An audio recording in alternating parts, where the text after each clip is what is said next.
राधा के जल जाते ही मित्तल हाउस में एक अजीब सी खामोशी छा गई। बाहर से हर कोई खुशी होने का दिखावा कर रहा था, लेकिन घर के एक बंद कमरे में 3 चेहरे राहत की सांस ले रहे थे। दादी ने दरवाजा अंदर से बंद किया और धीमी आवाज में बोली, पहला कदम सफल हो गया। राधा जेल पहुंच गई। अब बस एक गलती भी नहीं होनी चाहिए। अमायरा मुस्कुराई। अब कोई राधा को नहीं बचा सकता, सारे सबूत उसके खिलाफ हैं। इंद्राणी ने तुरंत दादी को रोका, इतना भरोसा मत कीजिए, एक सबूत अभी भी जिंदा है, उस रात की सीसीटीवी फुटेज। अगर वह फुटेज प्रथम के हाथ लग गई तो हमारी सारी साजिश खुल जाएगी। दादी के चेहरे का मुस्कान पल भर में गायब हो गई। क्या फुटेज अभी तक डिलीट नहीं हुई? दादी ने घबराकर पूछा। इंद्राणी बोली, मैंने कोशिश की थी, लेकिन सिस्टम का बैकअप अपने आप दूसरे सर्वर में सेव हो गया। अगर किसी ने वह बैकअप निकाल लिया तो सब खत्म हो जाएगा। इतने में बाहर किसी की कदमों की आहट सुनाई दी। तीनों की धड़कनें तेज हो गई। दादी ने धीरे धीरे दरवाज़ा खोला। बाहर कोई नहीं था, लेकिन फर्श पर एक लिफाफा था। लिफाफे के अंदर एक पर्ची थी जिस पर लिखा था, सच को जितना छुपाओगे उतनी जल्दी ही तुम्हारे सामने आकर खड़ा हो जाएगा। दादी ने गुस्से में पर्ची फाड़ दी, लेकिन उनके हाथ कांप रहे थे।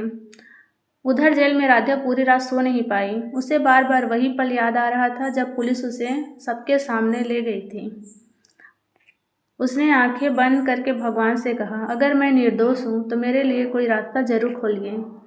उसी समय प्रथम पुलिस स्टेशन से बाहर निकलते हुए खुद से वादा करता है, मैं राधा को हर हाल में बेगुनाह साबित करूँगा, चाहे इसके लिए मुझे पूरे घर के खिलाफ क्यों ना जाना पड़े।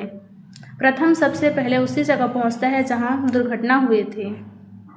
वहाँ उसे सुरक्षा गार्ड मिलता है। गार्ड पहले कुछ भी बताने के लिए मना कर देता है, लेकिन बहुत समझाने पर धीरे से कहता है, साहब, उस रात की सीसीटीवी फुटेज अभी भी पूरी तरह ख़त्म नहीं हुई। उसका बैकअप अभी भी सर्वर में होगा, लेकिन यह बात किसी को मत बताइए। यह सुनते ही प्रथम की आंखों में उम्मीद लौट आती है, लेकिन उसी समय दूर खड़ी इंद्राणी यह सब सुन लेती है। वह तुरंत अमायरा को फ़ोन करती है। प्रथम को सीसीटीवी के बारे में पता चल गया है। अगर उसे बैकअप मिल गया तो हम तीनों बच नहीं पाएंगे। अमायरा घबरा कर पूछती है, अब क्या करें? इंद्राणी ठंडी मुस्कान के साथ कहती है, आज रात वह बैकअप हमेशा के लिए ख़त्म हो जाएगा। रात के अंधेरे में इंद्राणी और अमायरा कंट्रोल रूम पहुंचती है। दोनों कंप्यूटर खोलकर सीसीटीवी सर्वर डिलीट करने की कोशिश करती हैं। उन्हें लगता है कि सब कुछ खत्म हो गया, लेकिन उन्हें यह नहीं पता था कि उस समय प्रथम भी दूसरी तरफ से सिस्टम में लॉगिन कर चुका है।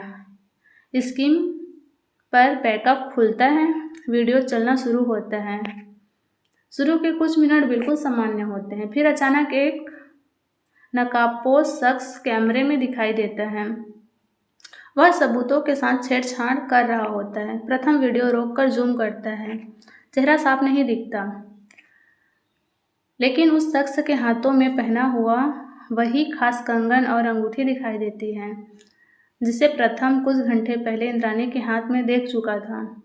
प्रथम के चेहरे का रंग बदल जाता है। वह धीरे से कहता है, तो राधा को फंसाने की साजिश इंद्राणी भी शामिल है।